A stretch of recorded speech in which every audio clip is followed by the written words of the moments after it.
Let your plans be dark and impenetrable as night, and when you move, fall like a thunderbolt. You have to believe in yourself. The supreme art of war is to subdue the enemy without fighting. Appear weak when you are strong, and strong when you are weak. Opportunities multiply as they are seized. To know your enemy, you must become your enemy. Every battle is won before it is fought. In the midst of chaos, there is also opportunity. Victory comes from finding opportunities in problems.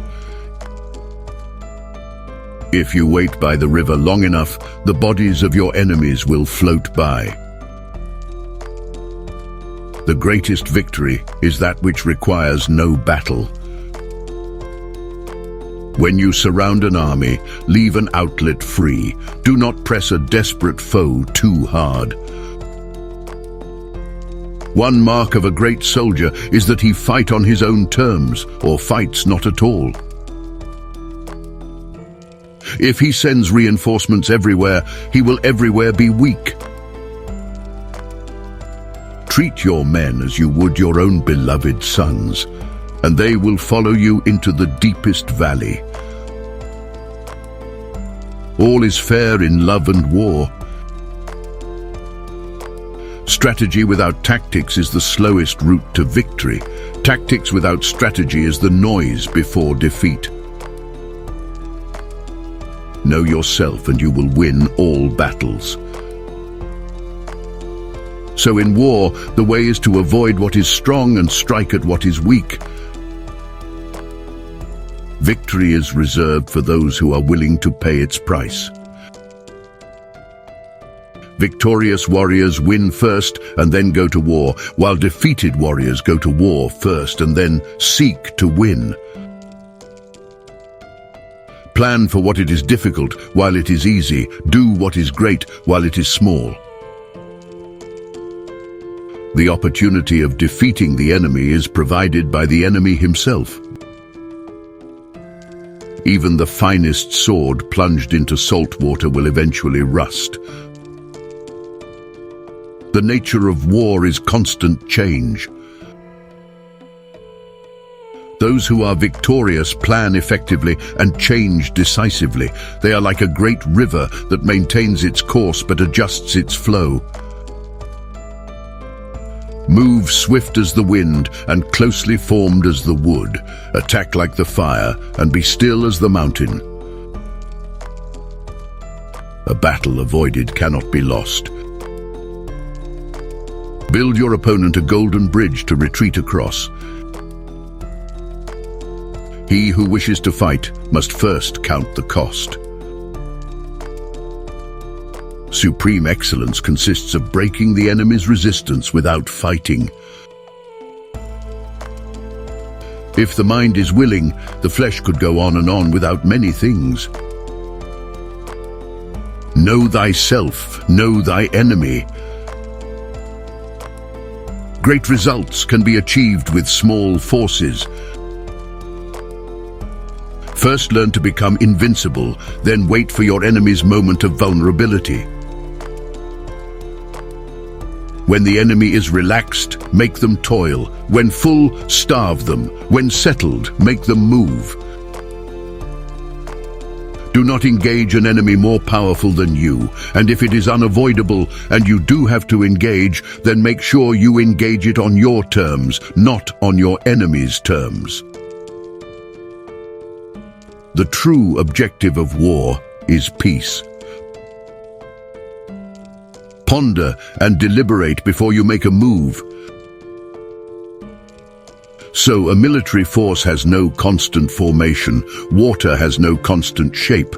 The ability to gain victory by changing and adapting according to the opponent is called genius.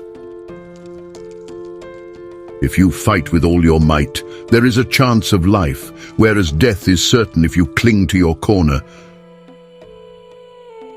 To win 100 victories in 100 battles is not the acme of skill. To subdue the enemy without fighting is the acme of skill.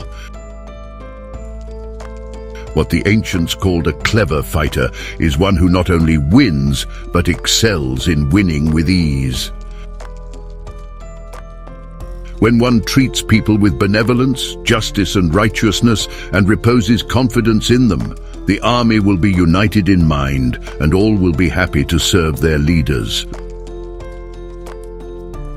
The art of war is of vital importance to the state. It is a matter of life and death, a road either to safety or to ruin. Hence, it is a subject of inquiry which can on no account be neglected. What is of supreme importance in war is to attack the enemy's strategy. Humble words and increased preparations are signs that the enemy is about to advance. Violent language and driving forward as if to the attack are signs that he will retreat. The clever combatant imposes his will on the enemy, but does not allow the enemy's will to be imposed on him. Rely not on the likelihood of the enemy's not coming, but on our own readiness to receive him.